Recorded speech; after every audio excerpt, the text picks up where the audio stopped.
সম্প্রতি ভেনেজুয়েলা এবং যুক্তরাষ্ট্রের সঙ্গে নতুন উত্তেজনা তৈরি হয়েছে।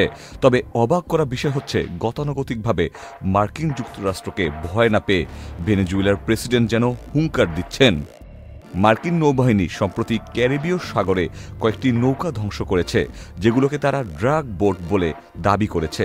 এই অভিযানে অন্তত 17 জন নিহত হয়েছে। ঘটনার পর ভেনেজুয়েলার প্রেসিডেন্ট নিকোলাস মাদুরো একে অঘোষিত যুদ্ধ বলে উল্লেখ করেছেন।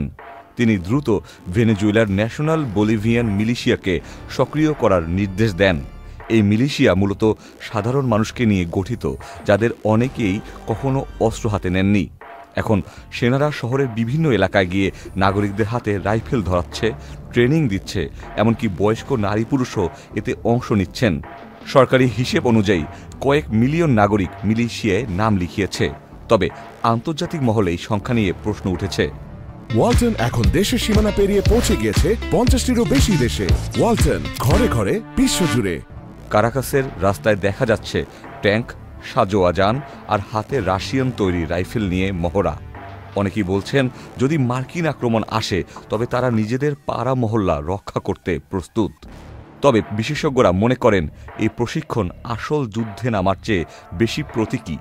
মূল উদ্দেশ্য সরকারের সমর্থন ধরে রাখা এবং মার্কিন চাপের মুখে ভেতরের মানুষকে ঐক্যবদ্ধ করা। একদিকে মিলিশিয়ার মহড়া চলছে, অন্যদিকে শহরের সাধারণ মানুষ প্রতিদিনের মতো বাজার করছে, কেনাকাটা করছে। মনে হচ্ছে সম্ভাব্য যুদ্ধ নিয়ে সবাই সমানভাবে চিন্তিত নন। এদিকে যুক্তরাষ্ট্র আগেই ঘোষণা করেছে, যদি ভেনেজুয়েলায় কোনো যুদ্ধবিমান তাদের নৌবহরকে হুমকি দেয়, সেটি গুলি করে নামানো হবে। আর মাদুরো বলেছেন, আমাদের দেশের প্রতিটি ইঞ্চি রক্ষা করার জন্য জনগণই এখন সৈনিক। এখন ভেনেজুয়েলা এবং যুক্তরাষ্ট্রের এই উত্তেজনা কোথায় গিয়ে থামে সেটাই দেখার বিষয়। Ikhtiyar Ferdous, channel I.